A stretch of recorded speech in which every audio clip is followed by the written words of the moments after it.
wedi kayak o blaen, so dwi bach yn, dwi'n gwybod beth yw'r gair, apprehensious. Dwi'n gwybod be mae'r llyn yn mynd i daflu ar fi, ond dwi'n edrych ymlaen hefyd, so dim mewn dilo saff gobeithio. Be di enw chi a beth ydych chi'n neud yma yn Glan-llyn? Seren dwi a dwi'n hyfforddwr awyr agored yn Glan-llyn. A Delys dwi a dwi'n hyfforddwraig awyr agored yn Glan-llyn.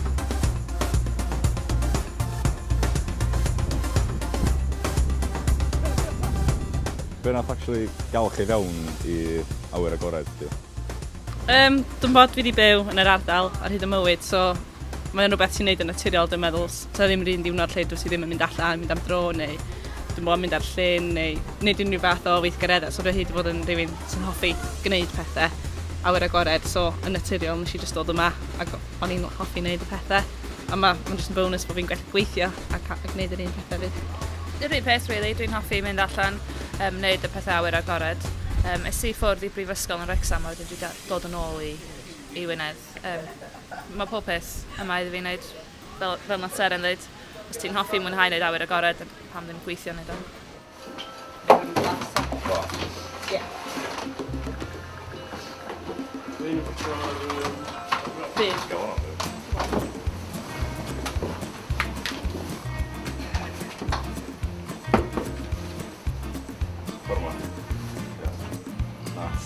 So that's the thing, like that.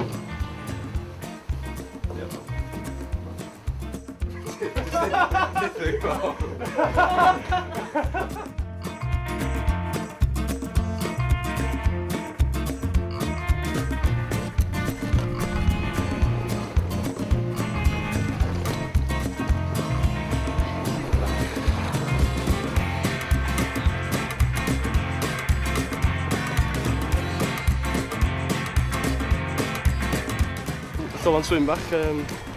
Mae'r dŵr yn braf ac ddim rhy oer. Ond oedd yn iawn mynd allan yn y becs, ond mae'n bach i chopi dylan. Ond neis fod yn ôl ar tir.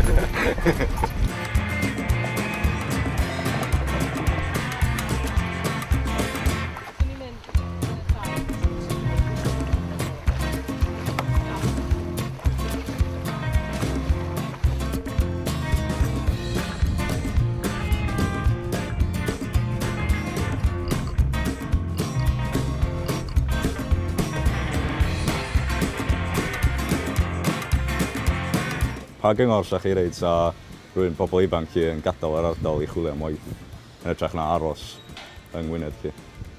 Wel, swn i'n dweud yn y dinasoedd, does dim llawer o gyfleoedd i wneud pethau awyr agored yn amlwg, so aros i weld beth sy'n ar gael yn yr ardal yma gyntaf, wrach. Dwi'n meddwl hefyd y iaith, mae'r iaith Cymraeg yn gryf rhwng ffordd un. Os ydych chi'n siarad Cymraeg, mae'n lle perffaith i aros a gweithio.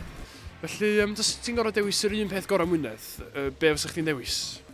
Dwi'n meddwl bod y peth gorau ydy bod pob beth yn agos at ei gilydd. Mewn awr wyt ti'n gallu bod wrth y môr, neu ti'n gallu bod yn y mynyddoedd, a hefyd ti'n gallu bod wrth y dinas yn siopa. So, mae pob beth yn agos at ei gilydd. O, gret e.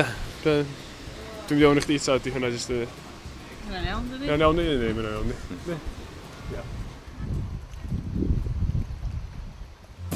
Dwi'n gwybod, mae jyst...